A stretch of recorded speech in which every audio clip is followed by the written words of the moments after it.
ไ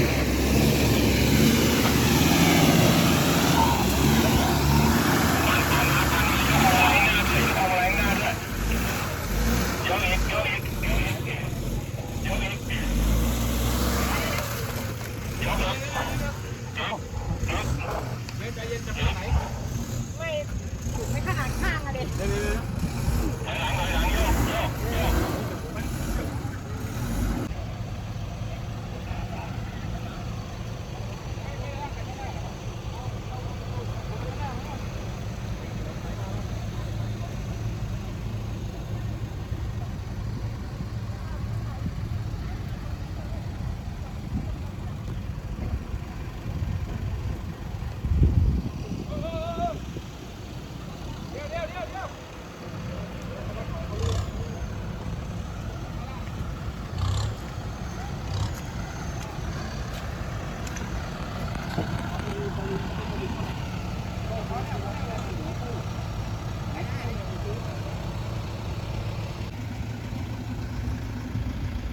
แรปเตอร์ครับ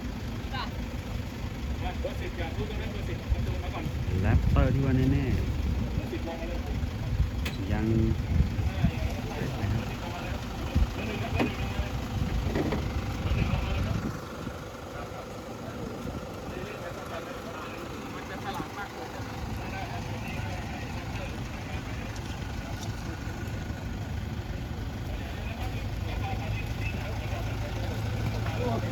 สุดท้ายคูโบต้า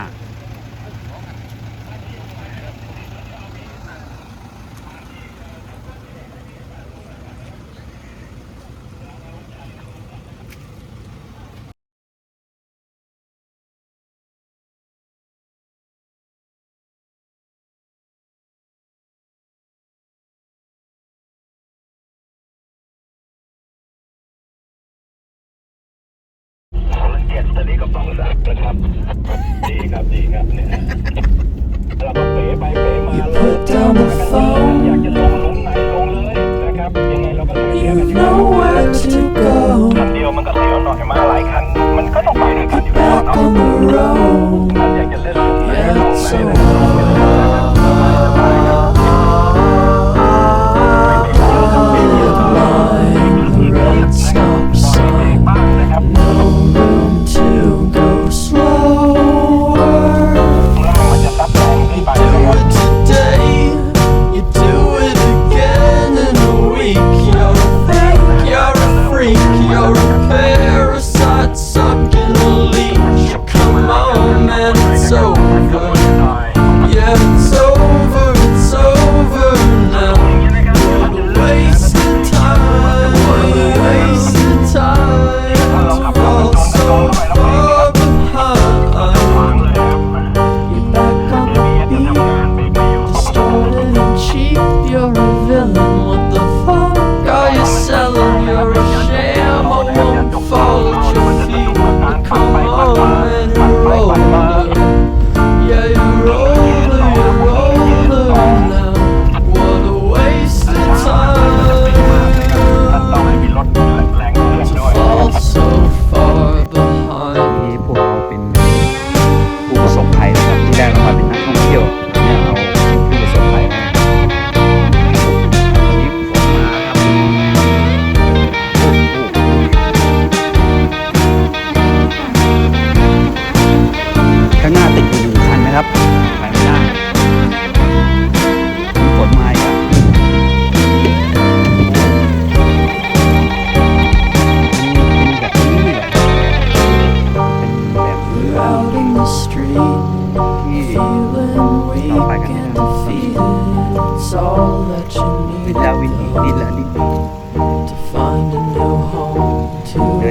เดินยังไ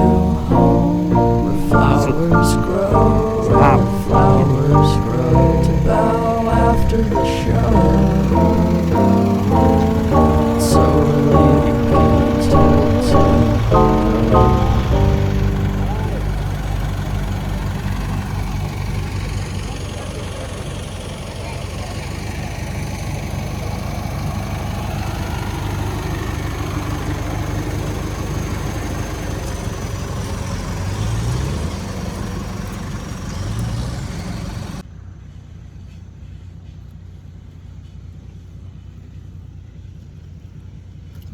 ปปลาวครับ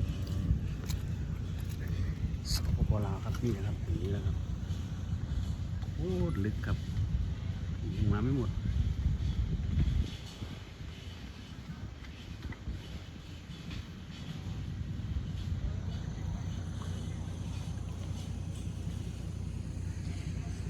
ตรงนี้รอดมาก็มาติดตรงนี้อีกนะครับยังไปไม่ได้